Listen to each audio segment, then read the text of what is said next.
Hello and welcome to the Uppercut Podcast. I'm one of your hosts, Team Albus Daily, and we are back to review the second part of the 2024 Formula 2 season. Joining me to do this is none other than Mr. Jesse Billington. How are you? I'm doing all right. I'm incredibly warm and a little bit sticky, to put it in a socially acceptable way, because it is the hottest day of the year so far in the UK, and I'm feeling it. It is toasty. How are you?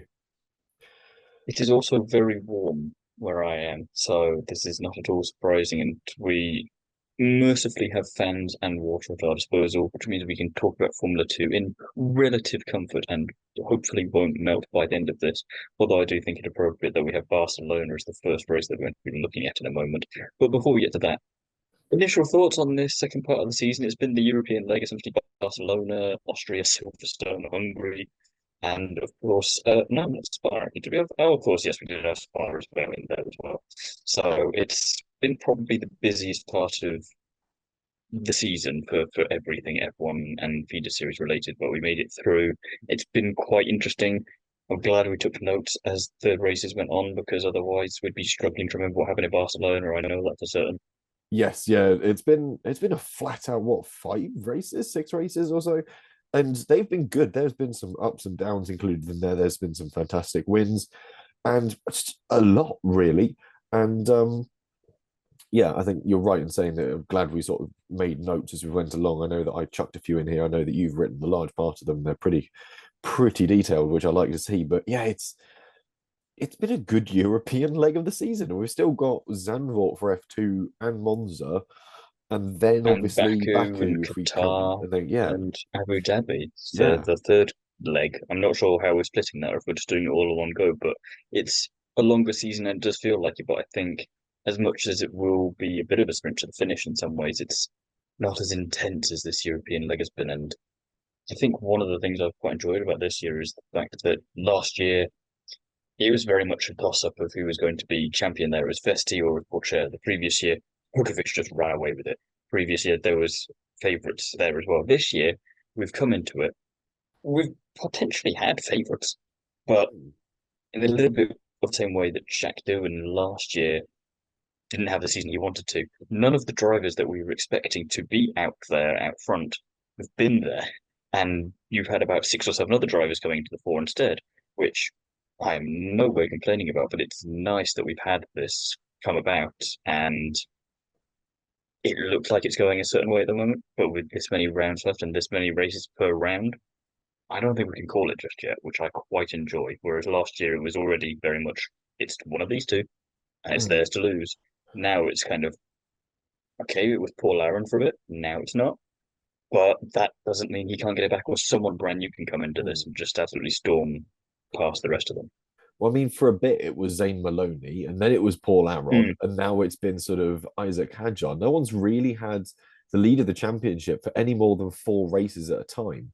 So, I mean, yeah, four races in the lead for was Maloney, three races in the lead for Aron, and now we've got to the end of three races in the lead for Hadjar, and Gabriel Bortoleto is sort of chasing him down. But like you said, we sort of last year, years before, we've had names that we sort of assumed and felt were going to do relatively well.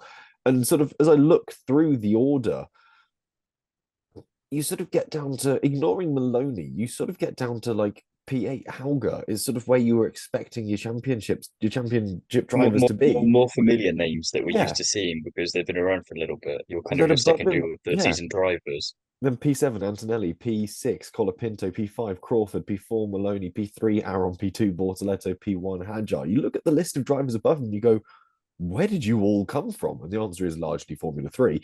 But you're sort of like, wow, what a season we've It's very had. much like Bortoleto in Formula 3 last season. You got to Monza and you've been watching the entire season, and yet you looked at him and went, who are you? How are you here? What are you doing? How have you managed this? And Yeah. we've got this just sevenfold, and he's also part of it again this year. So, but before we get bogged down into very general discussion about Formula 2, we should focus a little bit on the race themselves. So we'll kick things off with going all the way back to Spain, which I'm glad we're not there now, although it might actually be cooler. So maybe I do wish I was there. Um, Paul Aaron claimed pole position and kind of continued in this trend of what he was hoping would continue for a bit longer.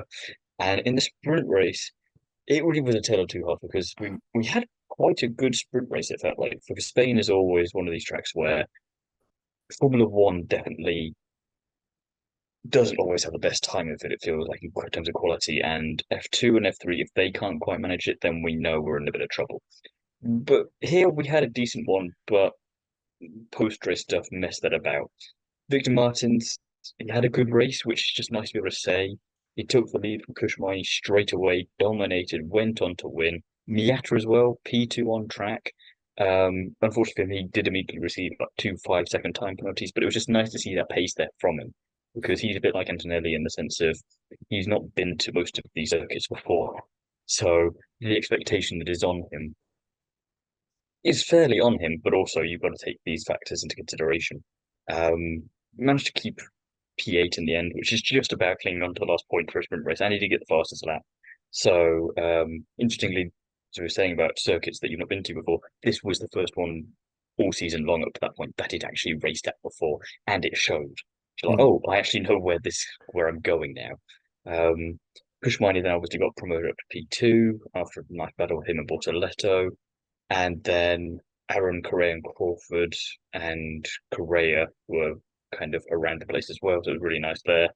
Prima, another terrible race for them. Anthony dropped out the points. Behrman retired with car trouble. He's just not having good Formula 2 season. He must be so happy he has that F1 contract because if he was fighting for that seat properly and he hadn't had Saudi Arabia this year, oh, you would not want to be Oliver Behrman right now. No. And Maloney as well, championship lead, like you say at one point, and just track limit penalties just everywhere and finished down P19. Um, but then the frustrating bit, we had all this kind of relative enjoyment out on track and post race, just a number of like very post race one, not a little bit like proper Formula 2, Formula 3 post race kind of stuff. We had a lot of penalties, which significantly impacted the order. Correa, Haug, Antonelli, Colapinto, Villagomez, Maloney again, and Stanek were all given time penalties. So Martin, he must have been breathing a sigh of relief that he had a good race on track and he managed to keep it. He still got the race win. Miney was still in P2, Aaron P3, Crawford P4, Bortoletto P5, and Hadjar P6, with Miata then somehow getting promoted up to P7. So he had a really topsy-turvy kind of a day, but it was definitely a way to kick things off, I feel like, for the Spanish weekend. I mean, for Martins, that's his first podium of this year's F2 calendar. And when you offset that or Mm. compare that to the year he had last year in Formula 2, he came in and obliterated everyone's expectations of what he was going to do, sort of moving up from F3. And everyone goes, oh, he's good. And then this year, what he's with ART again, isn't he? I think off the top of my head. And they just haven't had a car to put underneath him. And it's been sort of a You'd almost really think it was a mixed Prema bag. with the amount of luck he's been having. Yeah, it was a proper jumble, but we're talking about the podium as well. We ought to obviously for the sprint in Spain mention checks notes uh Correa, who does make it to the podium, but then is Hmm. demoted afterwards, isn't he? So it's sort of a bit of an unfortunate circumstance for him. But yeah, it was sort of podium on track, and the pace is still there with him. Yeah, It is phenomenal. it's another one of those results which we've seen across the spectrum this year in all different motorsport series that we watch, where brilliant driver kind of overcoming adversity in their own regard, very much so in his case. And then something happened to take it away at just the last moment, and everyone's just bitterly disappointed because we've all put up nice posts celebrating and tagging, and everyone's getting ahead of themselves because we feel like it should be all said and done because that's the way it should be. And then for it to get taken away is just brutal. But luckily for Correa, he did manage to fix things for the feature race on Sunday. Because if we skip to the end of that, he did manage to get all the way up to P3 with an alternative strategy in what was an even more feel good story of the day, considering how Saturday did end up for him. So to see him kind of do it on Saturday and then just repeat it on Sunday, go, well, fine, I'll just do it again and get more points for it because it's worth more. I'm not one of these drivers where that was as close to the front as I'm ever going to get again after everything I've been through. I can stay here now. And it showed that the team were really bedded in for that particular round because Crawford won the race. He had a superb drive. And Colapinto of all drivers, not of all drivers, he's a very good driver, but just, again, of all drivers, because there's so many of them around the place trying to vie for podiums and wins and championships at the moment, was managing to sandwich himself between them P2.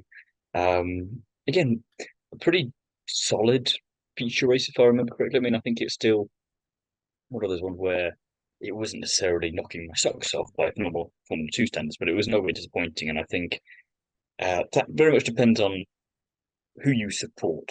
Because if you're an Antonelli, a Stanek, a Martins, or a Hauger fan, you probably didn't have as good a time of it. Antonelli and Stanek stalling on formation lap and having to start from the pit lane. Just again, at a time, especially around Antonelli, we say this every time we have a conversation about him, but at a point where he was really kind of under a lot of pressure, it feels like, and he's under less of it now, as we'll get to. But at a time where he really needed to have something good, stalling on the formation that definitely didn't help him. Helga then drove into Martins on the first lap, and it just kind of back to normal for Martins. Then it's just this bad luck kind of going. You had your nice day yesterday, too bad. That's you done now. Yeah.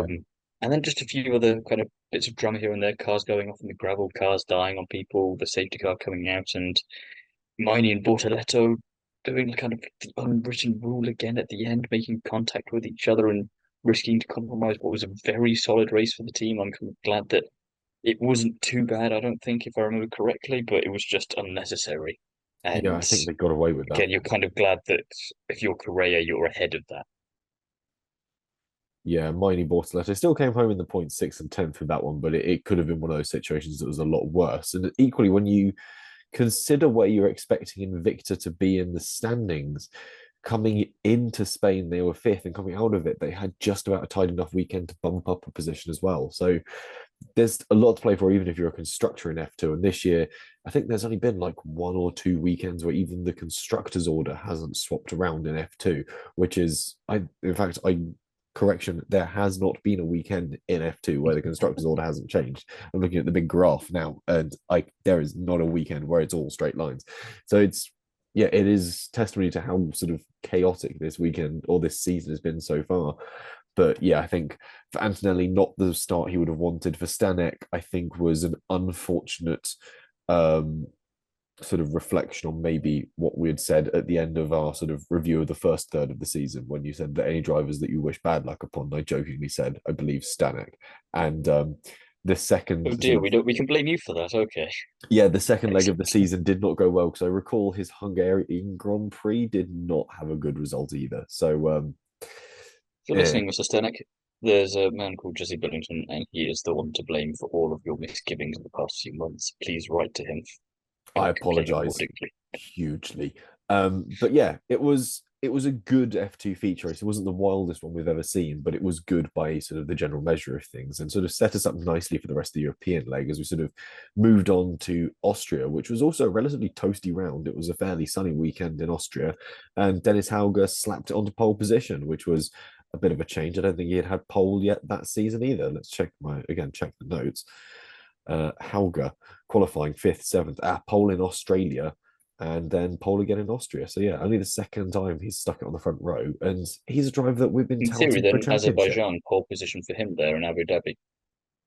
Yeah, it's going to be the letter A's again that do the job, but yeah, it's sort of a driver that we've been touting for a championship, and all of a sudden we're going, oh, that's his second pole of the season, and you're sort of going, so I thought there's going to be more.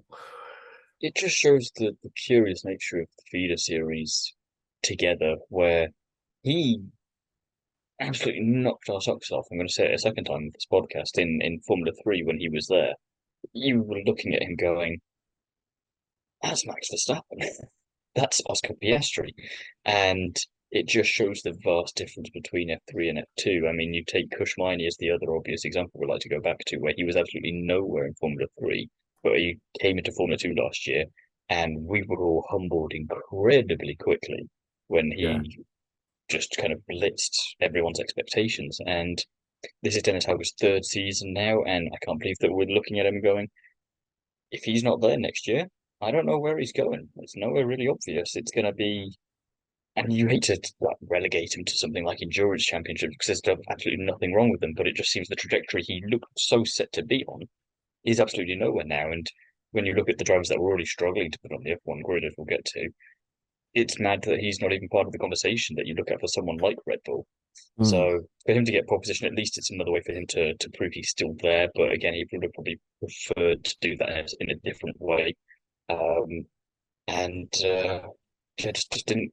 didn't pan out quite the way he wanted to, but it did pan out for Oliver Byrne because he finally won an F2 race in 2024 because he absolutely dominated in the sprint. But what stood out to me for him on that front was the fact that his team was celebrating like crazy on the team radio with him. And he went, calm down, guys. It's just a sprint race. You can tell he still very much wants that feature. He wants to do it properly. And I like that he very much took charge as he did, but he just wasn't getting ahead of himself. Like, come on, guys, it's the nature of this kind of race where you know you're in a good position potentially because qualifying didn't go as well, but you've still got to take the advantage of it, and that's great. But that's not why I'm here. I'm here for the big piece on Sunday. Yeah, Felipe he's Marti managed to get P2. Aaron got P3. Very good drives from both of them. Bortoleto and Crawford back up there again. Dirk's an interestingly kind of bouncing back. He's having a quite decent season. I think he's one of these drivers who I feel like he's got absolutely nothing to lose from just going for it, balls to the wall every round because the car at the start of the season and the team, well, the team was a different team technically. Um, so I think he's just happy to be kind of trying everything out. He's been able to get on the podium already this year, and he's just going to be one of those drivers where there's going to be a championship battle up front, and he's going to be a little bit like Oliver Rowland was in Formula E for the last race of the season. I've got nothing to lose here. I'm just going to go for the win because I'm a racing driver and I can do that. You sort yourselves out. If you need to beat me or you need to finish P1 to beat your nearest competitor, come at me. But I'm going to do my own thing, and I quite like these kind of chaotic elements where there's absolutely nothing to lose for it. Bad race again for Antonelli. Maloney, it's mad how much he's dropped off a little bit. Miata as well. Hadjar had a bad race as well. We know what they're capable of more, but it's just interesting how one weekend you could be up in Miata's case and then the next back down again. So, I what did think you think of that sprint race? with Maloney, I think he's starting to overdrive the car a little bit. Where he'd had such a good start to his season, there was this sort of, I could be in this for the championship. And then there was a weekend possibly where he faltered and just started to slip back. He sort of had a decent enough points lead going into Czech's notes. It would have been going into Imola, and then just things fell off and everyone chased him down after that point. So by Monaco, he was sort of third. He'd dropped 2 places in one weekend, and then it was sort of an uphill battle from there. And he's sort of wobbled around third, fourth since then, just sort of scrapping away. And I think that I hope the summer break does him well and gives him a chance to sort of refocus, come back in with a slight clearer head, and not keep over pushing that car. Because I think that's where a lot of his errors started to creep in. If you look, they were track limits errors. They were dropping it at places you weren't expecting. It's the sign of someone over stressing that car, and I don't think this year's F2 chassis respects that either. It looks for a more fluid response. Well, I think this was something I was going to point out with Spain, but I'm glad you mentioned it again here, where you have this many races back to back, especially over a European leg like this, where momentum is so important. We've talked about this over in IndyCar as well, when there've been a couple of triple headers there, especially a couple of double headers even across the same weekend when you look at the oval racing. And if you have a bad race on Saturday, it's so important for you to be able to bounce back for the Sunday and not let that compound, especially if you've got another race the following weekend. And Alex Palou was a perfect example of having a terrible race on Saturday, but not letting it get to him and get straight back to it on Sunday. And you see some drivers absolutely love that challenge where you've got to just immediately pivot and go, right, that was a terrible day, but tomorrow's a whole new opportunity and we've got to go and grab that. And then you see the ones where it compounds. And I think this is another example where you kind of see that and it's kind of where you wanted to, whilst the European technically would have started around Imola, Monaco time, it doesn't feel like it's properly started until you get to this Barcelona to Spa stretch normally, because it's all just more compacted together. And I think momentum is so important there. And if you have a bit of a duff time with it, it can be really difficult to pivot onto the other foot and go for it, which, like you say, hopefully the summer break sorts all of those drivers out that have been having that time with it, so that when they get going again, especially with those bigger gaps in between rounds and places, it'll be okay, we're going to come in, we're going to maximize, and then we're going to go away, and we're just going to breathe. And then we're going to come back in, and we're going to go hammer and tongs to it, and then we're going to go away and we're going to breathe.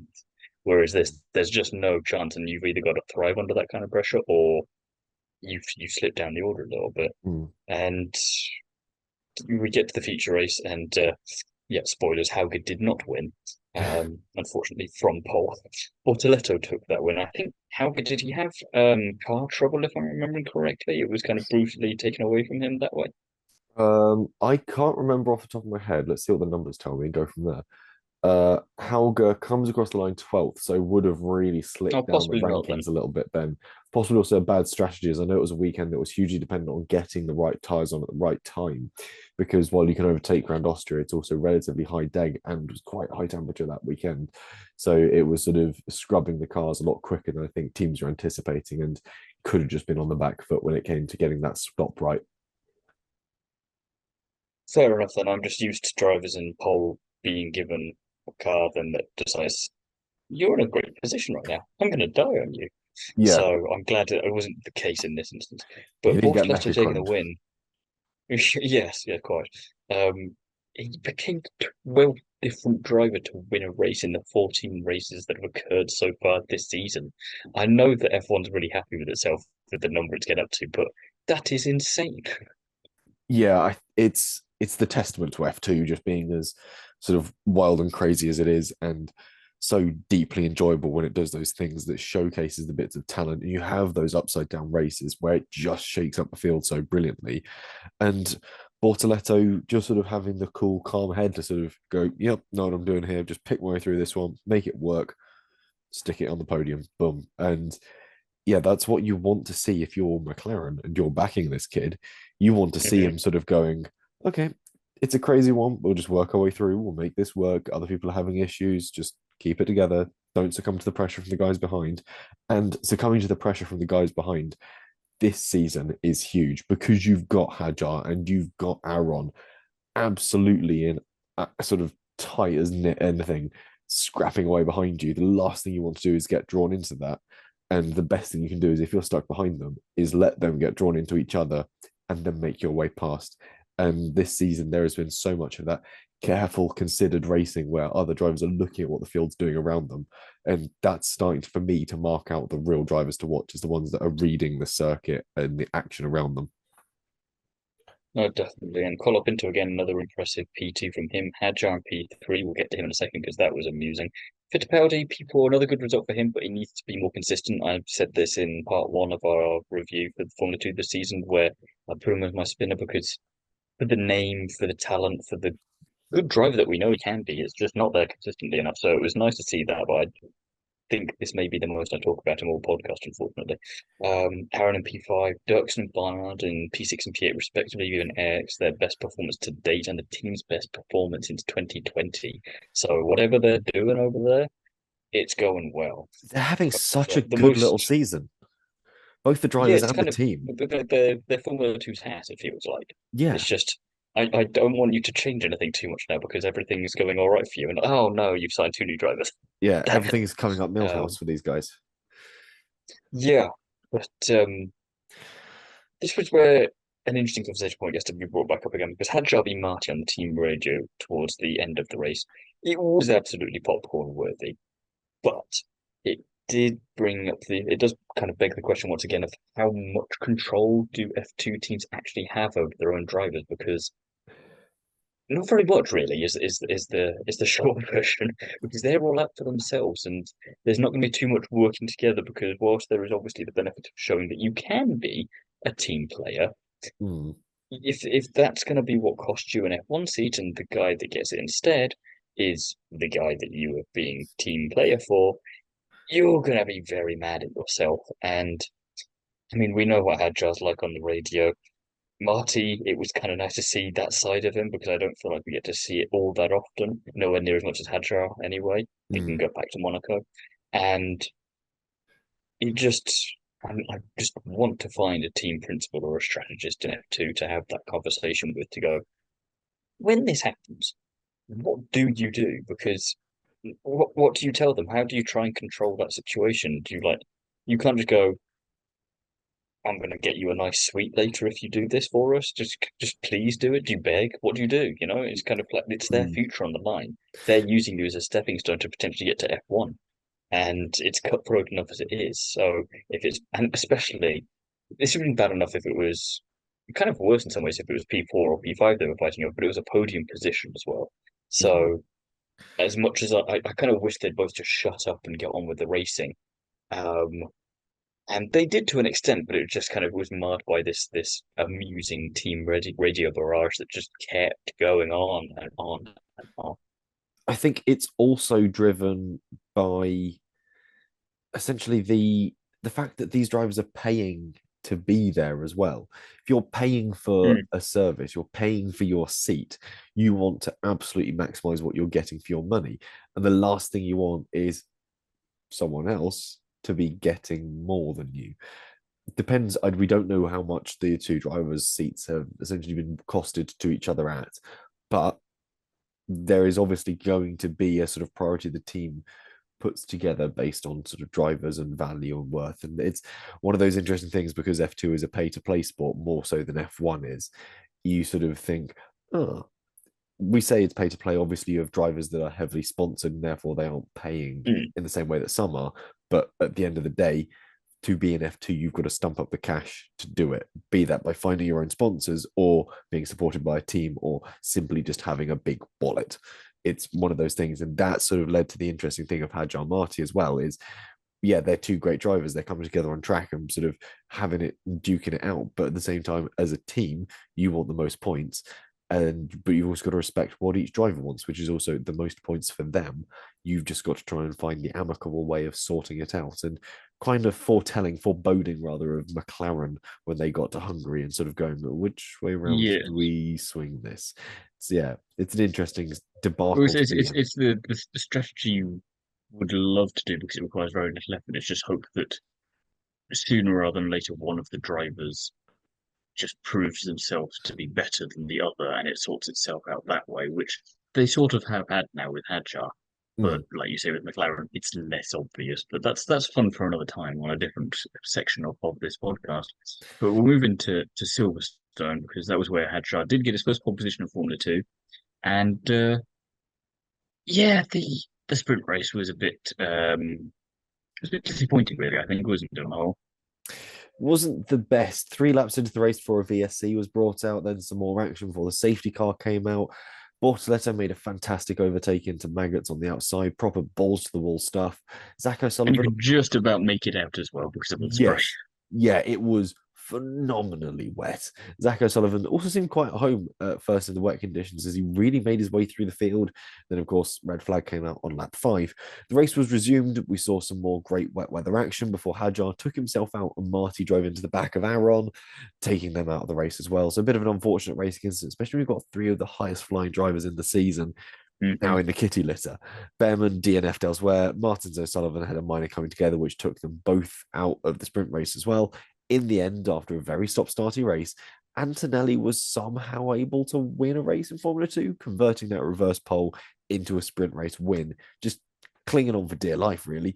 Maloney back up on the podium in second place, and Bortoleto securing P3 ahead of Miney. And I think this is where we start to notice the thing with Bortoleto is it's just that little bit of consistency, it's just that little bit of care, Hmm. just banking the good points every weekend. He sort of snuck up on the championship leaders out of nowhere. He's still got a fairly big gap to go to Hadjar. I think it's 36 points to catch up to Hadjar, but he's 5 points now clear of Aaron and slowly working his way forwards. And if you just look at like his like season progression, he just sort of emerges from nowhere and then just sort of goes, "Hello, I'm going for the title this time." And you're like, Well, ah, yeah, very much like he did in F3 last year. And to give a word to Antonelli, it's one of these things. Once he was out front, he did seem kind of like it was his race to lose. Um, it was just curious to see because we're not used to him being in that position in Formula Two. Um, what I found quite interesting from some kind of professionals, but also a lot of fans as well, was this whole notion of, oh, he's won a race now. He's done everything he needs to do, and you just go back a week to Austria, where Ben was going. It's just a sprint race, right? I want the real deal, and obviously Antonelli's happy, and it's still very impressive. I think this is the double-edged sword that we keep coming back to with Antonelli is that if he just came in as this 17-year-old kid, he just like he'd happened to buy his way in there, and he was doing as he had exactly the same kind of season he's been having. We'd probably be praising him more. But yeah, because there is just such expectation on him, rightly or wrongly, it's hard not to hold him to a higher standard. And it's the same sort of reasoning I can presumed that Nick used when he first started racing, that he didn't want to use the last name of Schumacher because he didn't want the expectations to come with him.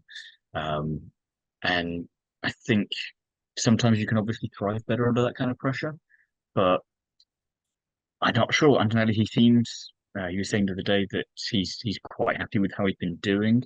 And again, can see why. It's just this awkward thing of how do we measure that because we've been told he's the next massive thing. And obviously we're told this a lot, but everyone just seems so certain with him that as much as you have unrealistic expectations for him to come in and dominate every single race from the get-go, you're almost disappointed that he isn't because you're just wondering what on earth is everyone fussed about. It's kind of you're trolling the internet to try and find full races for Frecker and all these other performances just so you can see what he did because you can read about it, sure, but you need to see it to believe it. Mm. And also it's this whole notion, like we said earlier, the difference between Formula 3 and Formula 2 can be staggering at times. And you just wonder, was it necessary again for him to skip F3? But he's been building that momentum, as we talked about earlier, from Silverstone onwards. It's gone not too badly for him I'd, since then. I'd say it's Um, markedly improved. Yeah, Hungary was good and he gets the big result. But if you looked at his on track driving in Spa, that really, for me, set him aside from the rest of the drivers. There were some moves there that I wasn't expecting anyone to yeah, really be making. And seeing him making those, you're sort of going, okay, I think I can see potentially what Mercedes have seen in him. But we'll get to that in due course. Of course, with the feature race first from Silverstone. And a calmer race than all the other feeder series action across the weekend. It was also, was it held a bit later on, or was that F3 that was delayed? I can't remember. I don't remember at this point. Everything just kind of all these weekends blurred together so much. I know we had a long delay in Spa for a future race that or a sprint race that then didn't amount to much of anything.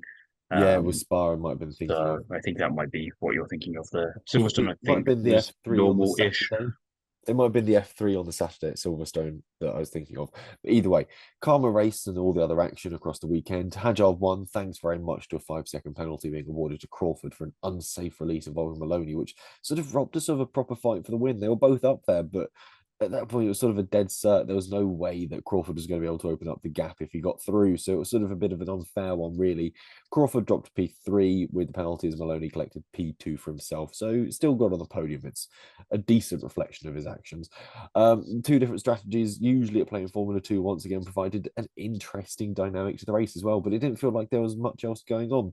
Did have some close battles at times, but that was sort of always expected in Formula 2. It's the beautiful thing of a spec series. Antonelli and Dirksen DNF'd early doors for separate reasons, one a spin and one a crash. So yeah, just a sort of a It's bit of a unfortunate mixed that we bag. talk about Antonelli like that for so long, and then the next day he does just kind of spin out of his own accord. It felt like, I Yes. think. But again, it just shows how tricky Formula 2 can be sometimes, and maybe you shouldn't just launch a 17-year-old into it and hope for the best that they're gonna be what you want them to be.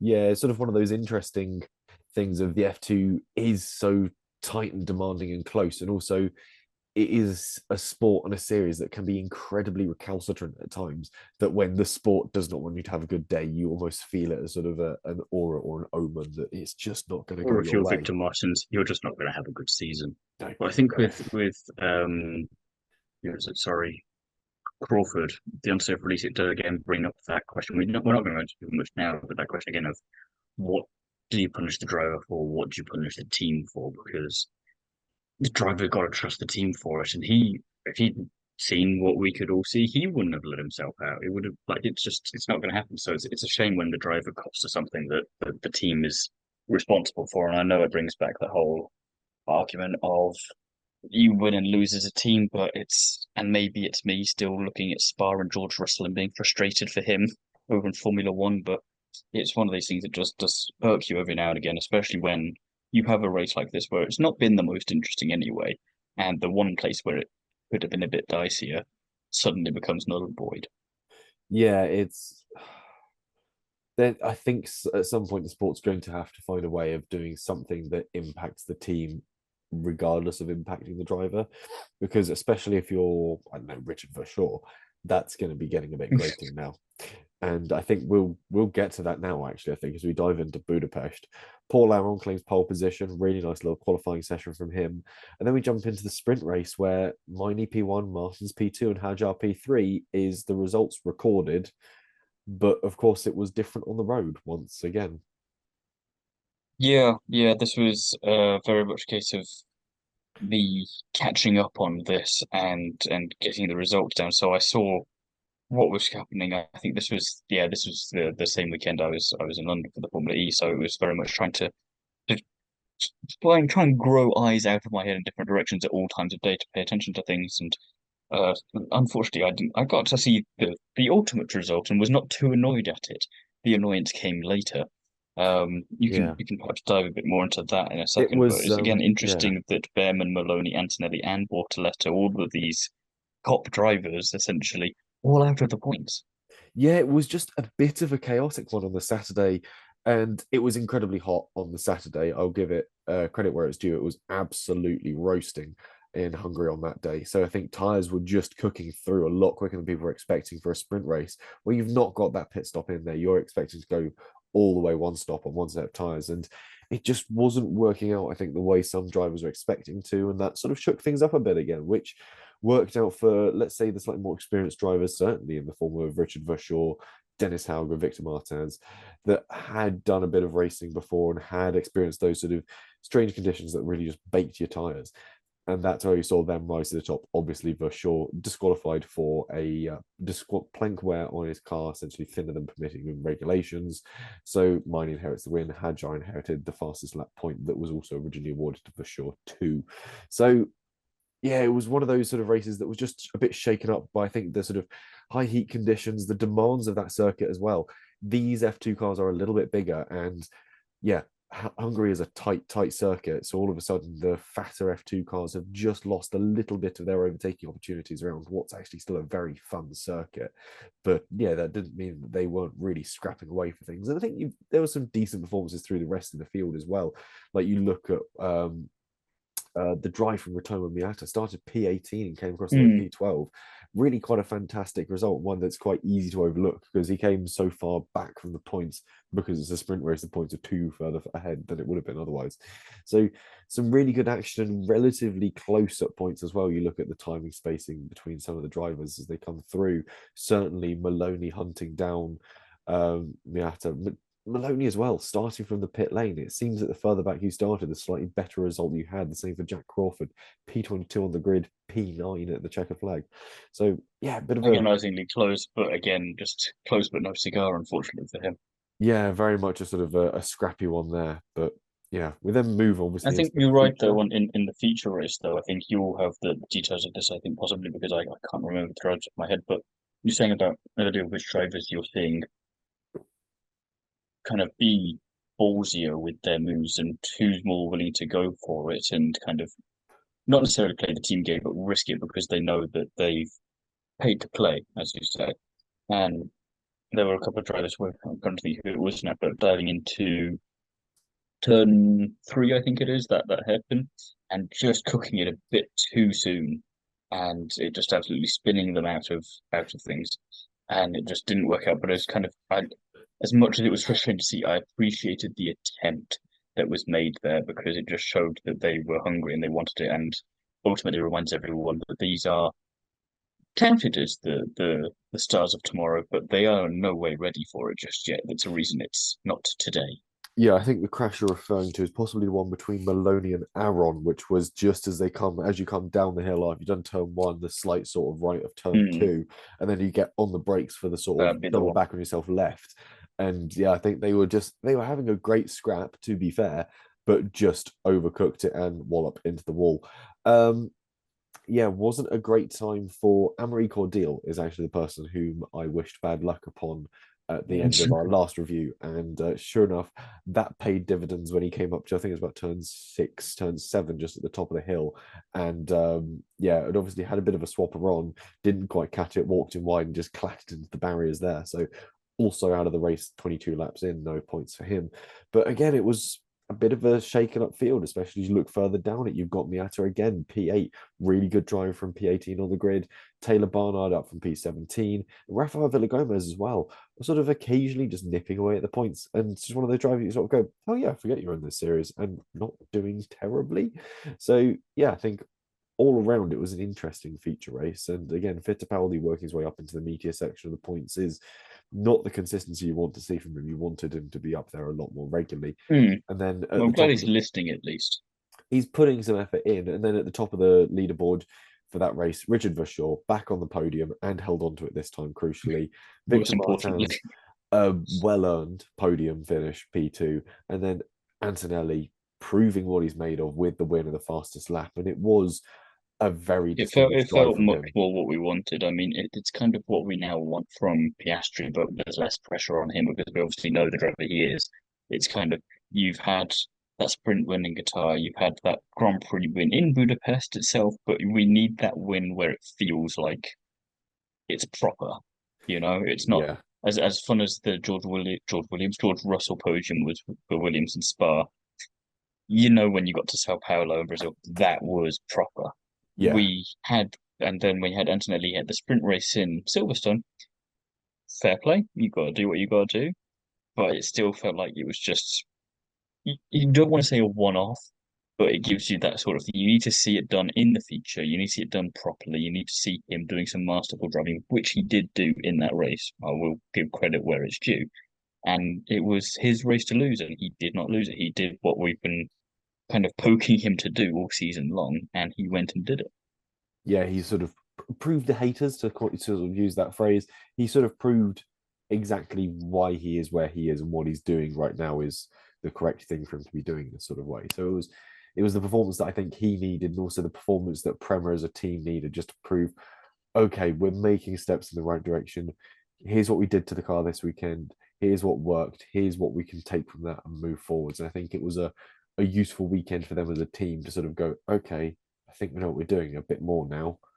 On to the next one. And it was, for all round, it was a good weekend of Formula 2 with some fantastic action. And they did not hold back despite Hungary being a very tight and demanding circuit. They were still going for the overtakes and properly sending it into. And you got a few drivers really making moves into turns that didn't really exist as overtaking opportunities. Hadjar is one for really finding those moments to sort of fight his way through. And I got to get for me, he was the driver of that weekend. As much as I loved Antonelli's win and Italian national anthem on the loudspeakers at a racetrack, call me a softie, I love it.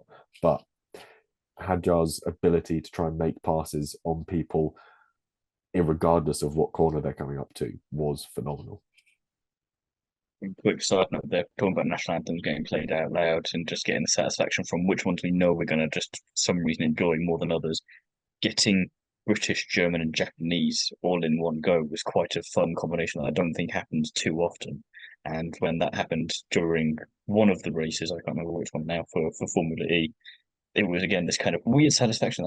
Yes, I can see why in your case the Italians and all the Ferrari people will get so into it as much as they do because you're like, yeah, there's something different about it. But maybe we'll If do you want a a very good short national other anthem podcast one, about those. if you want a good national anthem one, though, I will say, I think Bedrin won in Hungary, and it was no Solov won the Yes, feature race, and sort of. It was then Bulgarian, wasn't it? yes, Bulgarian national anthem. There was a lot of Bulgarians actually in the stands. Hungary relatively close to it as a nation, so it's sort of their closest race to get along to, I suppose. And the amount of them that were sort of there, caps, flags, absolutely loving seeing their guy on the top of the podium. It's sort of one of those things that remind you, it's great seeing that support for the feeder series and the young drivers as they're coming through, but also it's that passion that really makes motorsport quite the fun thing that it is and sort of reminds you, oh yeah, this is good. It's why I quite enjoy the fact that we're getting so many drivers in F2 and F3 this year from parts of the world that we've either not had for a long time or just not had at all. You look at Peru, you look at Paraguay as the two South American examples off the top of my head that we've had, where in Paraguay's case, we've had them on the podium, their first driver on the podium. And you Mm. think, oh, it's just such a shame that you weren't first in some ways, because imagine when that happens, you're going to go nuts and we're going to be trying to get a Paraguayan Grand Prix, which kind of sounds niche and full in the 50s, and I quite like it. Better than a But that Rwandan can Grand also Prix. be a we'll get to that. Don't you I worry. I mean, know that you've got things you want to say there. I don't. Yeah. Meanwhile, we did have Spa to go, so I'm going to cut you off right before we get into that political debate. Paul Aaron once again claimed pole position, and I mean, we had a sprint race, I guess, but my lord, I was glad I went and did other things. Oh yeah, Um, this was the one that was delayed. Yeah. yeah, I was in two minds. I had other options for what I could do with my day, and I thought, you know what, it's a nice day. I shall go and enjoy myself. I shall catch up on the Formula 2 later, sacrosanct as that is. And I came back and it hadn't happened, and ultimately it wasn't really going to happen. So I'm glad I didn't sit around waiting for that one, because after a very long delay, thanks to the weather, we did eventually get going for Formula 2. But we didn't, because we only really made about 6 laps into the race before the race was red flagged again due to weather conditions, which is worth debating in a second. And it was announced that the race would not be restarted, so it was like a sort of an claimed the win. He said a win is a win. I know, but also Helga P2 for sure, interestingly, up in P3 again and keeping it crucially. And this is the question I'm going to pose to you because Spa obviously has a lot of baggage.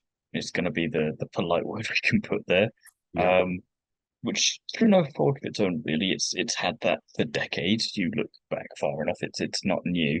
And you look at other tracks as well, where it's had similar baggage and it's dangerous. This is motor racing, and we're under no illusion that it's not that.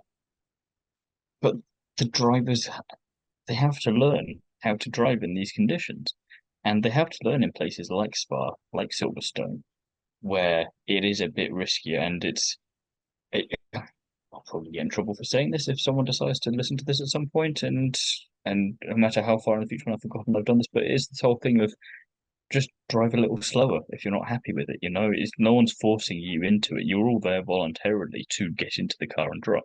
As much as there's a contract there, as much as money's being paid, you can ultimately say no. I mean, you look at Sargent in Qatar last year. There was no shame in that. It was just you can't deal with that, and it's downright dangerous to keep yourself in that position and then have something terrible happen. So it's a nice moment where he can just go, you know what, this is my dream and this is the last thing you want to do. But if it's between this and staying alive or between this and not being massively injured, I think I'm going to take the not being massively injured or dead option, preferably. But I still think they need to race in these conditions, They do or at need to. least for a little bit longer, and just maybe find ways to. I mean, we've seen this with some tracks where you modify the tracks so there's better ways to dispelling the water. You put better tires on the cars. You find solutions to it. It's Formula One. It's the pinnacle of motorsport. It's this is what you're preparing them for. How are they Yeah. going to be ready for it? And you've seen this a lot with F1 races in recent years, where there have been wet Grand Prix and they've stopped them for whatever reason. You think, I swear I've watched races that have been worse than this, and we've been all right. And yeah, there's the risk, and it's always one of the things you hate to say all this, and then something happens. But that could happen anywhere. That could happen in the dry. You look at Norris's crash in Vegas last year. Bone dry. It was just conditions. It was slightly different conditions, but no one's saying don't drive at night in November. It's just kind of it's one of those things you've got to learn. You've got to adapt. Yes, you've got to learn. You've got to adapt. The circuit's going to be better. The tires going to be better. I think possibly what the main issue for Spa would have been is it was cancelled due to the visibility. And the problem is, it's not the visibility necessarily of the cars. You have high intensity rain lights on the back of those cars. You can see where the car in front of you is with relative distance. The problem is, for safety reasons, it has to be mandated. You cannot go racing if you cannot get the medical helicopter up. And if you do have a big shunt and if you do have to be helicoptered away, the last thing you want is to be stuck in the Yeah. back of the helicopter, unable to take off because of the rain that caused your massive shunt. So I think that is I get that as well. that is a sensible overarching safety precaution. I think that is what triggered potentially the problem we saw this weekend. And it's the same, we've seen this happen before. We saw it cancel FP1 for the Eiffel Grand Prix in 2020 because there was the heavy fog. They couldn't run the session because, yeah, you can use the trackside cameras. You don't have to use the helicopter camera to get you driving shots of the TV. Fine. But if someone has an accident and needs to be given emergency medical treatment, you can't do that all of a sudden, and that is often the sort of difference between sort of life-changing injuries or life entirely. So it's yeah, It just seems to me that these things happen in the same ways that these massive innovations made in medical improvements and safety improvements in the 70s and the 80s when they finally got around to doing this stuff properly and putting stuff like basic medical equipment in the trackside and having an ambulance that can actually get out and doesn't just have a driver just sitting in there for an hour or so before something terrible happens. You think you've got all this stuff and you think you'd be able to find a way to either just equip the medical places with even more stuff so that it wouldn't make a difference if you went to the next best hospital kind of thing. Or if you're there, it's just virtually 1-1 like for like, and that should be something where it's Formula One's responsibility for that. It shouldn't have to be something the track or the circuit has to pay for. Or it just seems again one of the things where I don't know who I'm necessarily having a go at for this, but there's got to be advancements in helicopters, as much as that sounds so general and random, that these shouldn't really be as big issues as they are. You know, it seems mad that we can do so much with technology and vehicles and all these sorts of things these days, but weather still hampers us in that regard, you know, and prevents them. Which again, it's one of these kind of finicky first world problems where you're like, oh, I can't watch my F2 sprint race in Spa on a Saturday morning. How terrible life is. It's obviously not, and I'm very much over it, but it's just frustrating. And I think, especially when you're trackside, you've paid money to be there, and they've obviously moved Spa's position on the calendar, and it's not necessarily helped out on the weather front either. So it just makes you wonder, like, is there some other way you can go about trying to sort this issue? Because if it's not, if it's I want to know then what the argument is when the helicopter can get to the nearest place, or they have all the things they need at trackside if there should be a big shunt, you know?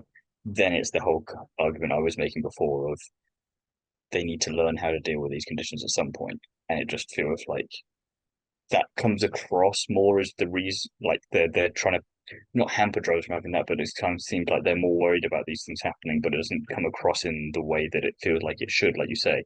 Like there was, I don't remember seeing an announcement. I don't remember reading an announcement. There might have been paperwork out there. There might have been a report, but it was just buried so far deep in all of social media that it gets lost as to what the actual reason was for stopping. It's just weather conditions. Yeah, but what about the weather conditions? You've got to have better PR on it.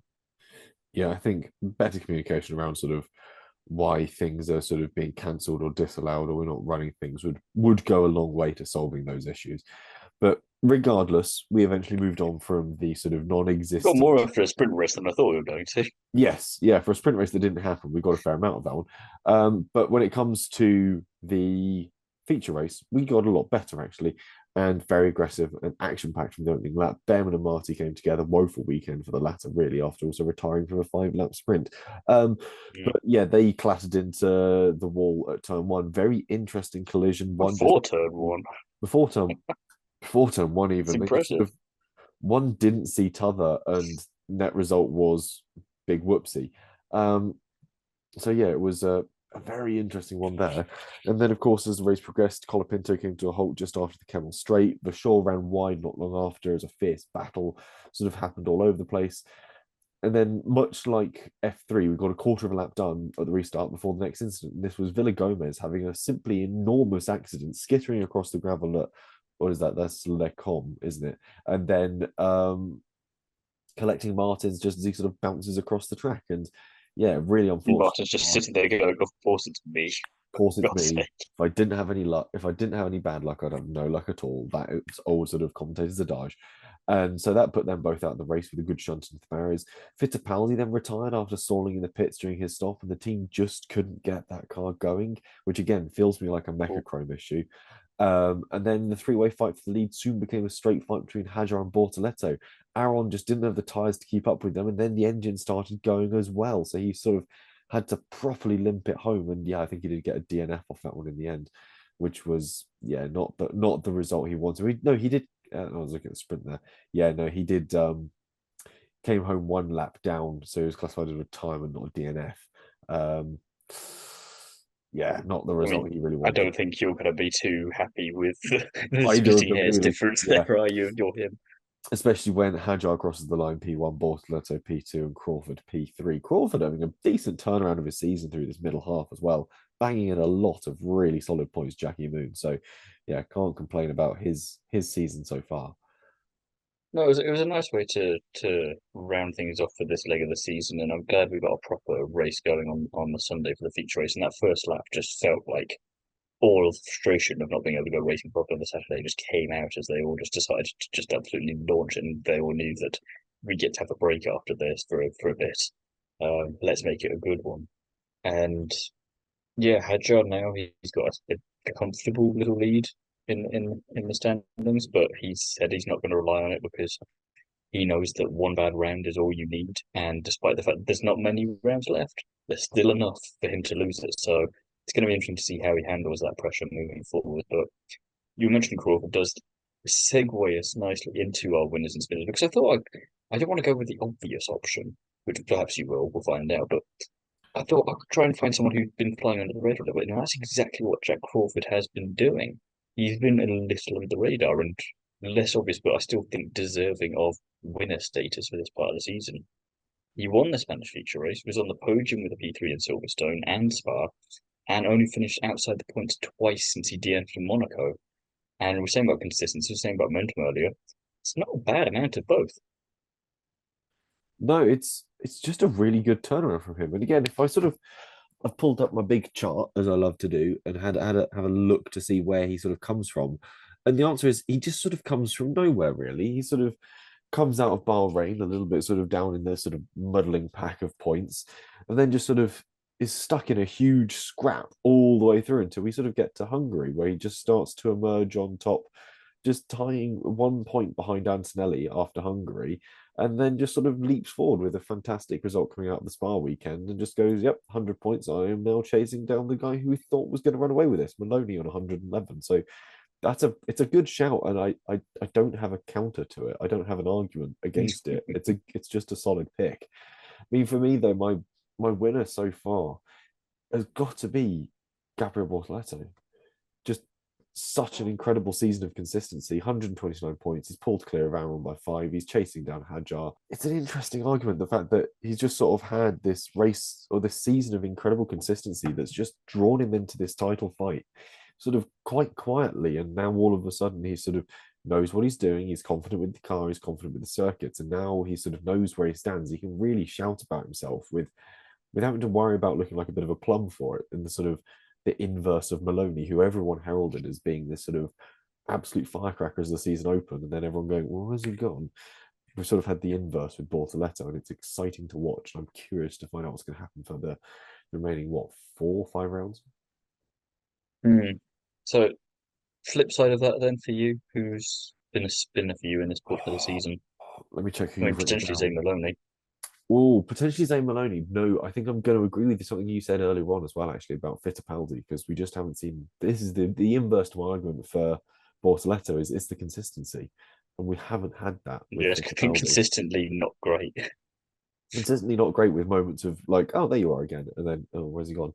It's yeah, I wanted more. He has had some great It's very points. much that most Haven meme of he gets chucked out, but then he doesn't reappear straight away. It just takes him a while to find his way back in from the other entrance. Yeah, just sort of hoping there's going to be something good. Podium in the sprint race in Saudi, and then that was all it is for sprint races. And then you look at his results in features, it just a win in Saudi. Yeah, great, fantastic. And then the best after that was a P4 in Austria. And you're sort of going, oh, I sort of wanted a bit more from you. Come on, baby shark. Mm. Where's the fight? It's just not there. I don't know if it's the car that's not under him or if it's I assume the fight's still in him, but the car just is really putting up too much of a fight for him. So I want a bit more from him, I think, is what I want from the next stage. I've gone for a potentially more obvious choice here, which is Paul Aaron. He went from scoring points in every single race and leading the championship to 2 DNFs and 3 non-point finishes. So a bit of a fall from grace for him, unfortunately. I hope that he can, even if he doesn't win the championship, because sometimes in Formula 2, as we've seen, it's better not to because you're more likely to get promoted to F1 that way. I still hope he can finish strong and he takes this on break to just collect himself up again, like we were saying earlier. And we know he's got it in him. He was incredibly impressive in that first third of the season. So hopefully it's just a temporary dip in quality, but it's a shame. And hopefully he listens to me slightly better than Fittipaldi does, but with the same regard in that sense. Yeah, I think given that one of those is engine related, it's not, it's a little, but I think again, would you have expected that But I'm clash looking with from the brutal Maloney? aspect of you look at results based on nothing else but the numbers in front of you, as many people do, Yeah, sadly. yeah, harsh, but ultimately true. Where does that leave us next then? So other drivers worth a mention. I mean, Victor Martins, we've already dabbled with him a little bit. Yeah, it's just worth mentioning just because things have got a little bit better. I mean, he won a sprint race, he got a double P2 finish in Hungary. It's not been too much doom and gloom. I mean, granted, Spa was not great for him, but it was just there's been positives to take from him, and that's it's nice when you've had the season he's been having. And then obviously you've got to mention Juan Manuel Correa because he won the sprint race on the road in Spain and finished P3 in the feature race. And with everything he's been through, it's just fantastic to see him back up there. And I hope that we get to see him up there a few more times this season. We'll see what he's able to produce from it as the season goes by. Other drivers worth a mention from me then. I mean, I think we've had a fairly decent time for. You sort of already mentioned him in a sense, Anthony Lee, and the fact that he's sort of starting to prove exactly why he's there. Crawford, Colapinto. He needs the consistency though. It's such a muddled mix through that mid pack that it's really tricky to try and sort of split hairs as to who you sort of want to keep more of an eye on. I mean, you look at the likes of sort of Fittipaldi, and then who have I got just below him? Martins, and then just above them is O'Sullivan, split by 3 points across them, or 2 points across them rather, with O'Sullivan on 59, then you've got Fittipaldi on 58, and then Martins on 57. It's just such a tight pack wherever you look. It's tricky to try and split hairs from them. I'd like to see luck turn around for Richard Verschoor, though. 45 points is not an accurate representation of where his season's been this year and where his driving's been. So, yeah, for me, I think he's worth a mention. I think if luck turns around, he could be in for something interesting for the remaining leg. Yeah, and a little bit like the AIX drivers, you just want someone in there who's just in it for themselves. There's no real stake for them. It's just I like to drive cars fast and I want to win. And Yeah. sometimes you just need that kind of chaotic element to come in and just upset the apple cart whilst everyone else out front's going, hey, but we're meant to be the ones fighting this one. We'll get on with it then, because otherwise I'm taking it. I don't really care what you lot are up to. I just want to win a race over here.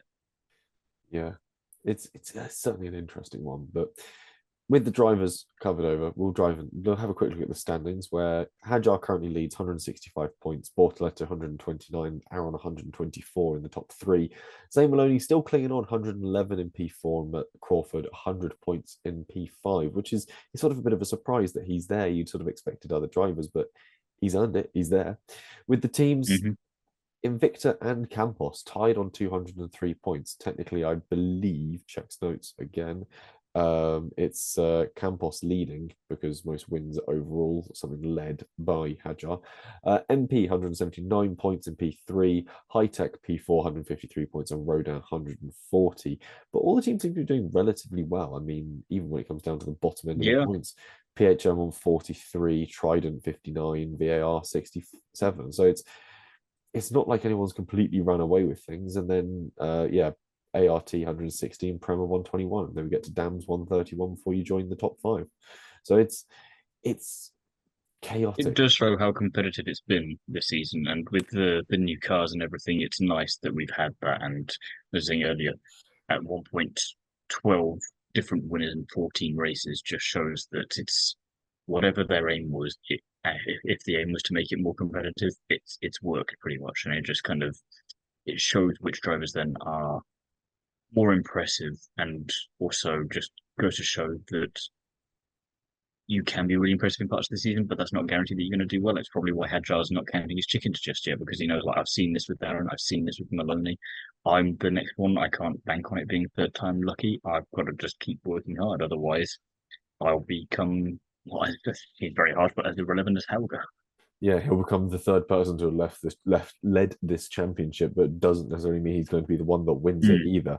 Especially when you've got the likes of Bortoleto charging through. Crawford, I don't think is mathematically out of reach either. So there is still a lot So to be only one considered. bad round for a couple of drivers that is very much possible, and hell, even other drivers outside the top five, if they just suddenly wake up a little bit and just take the opportunity, then who knows? Who honestly knows? And it's Formula Two, we really can't say. I mean, that's sort of 2.5 race wins really separates Crawford from Hadjar. That's really not a lot. It's 2.5 race wins in a feature race. Like you said, it only takes 1 or 2 bad weekends for Crawford to leapfrog his way up Well, it there. doesn't even necessarily mean like a DNF. It just means you've just got a bit of bad luck and you're finishing outside the points, or you're only getting 1 or 2 points here or there.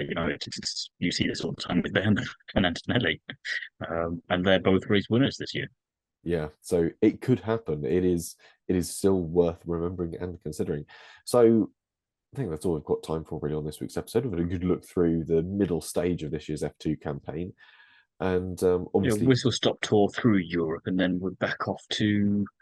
Well, no, not Zandvoort. We don't have it in Zandvoort, I don't think, do we? We've got F1 F Academy in Zandvoort, but then F2 and F3 return from Monza, I believe, is the next one because we've got the Formula 3 finale in Monza, and then I think F2 head there, then up to Baku, Qatar, and a couple other places.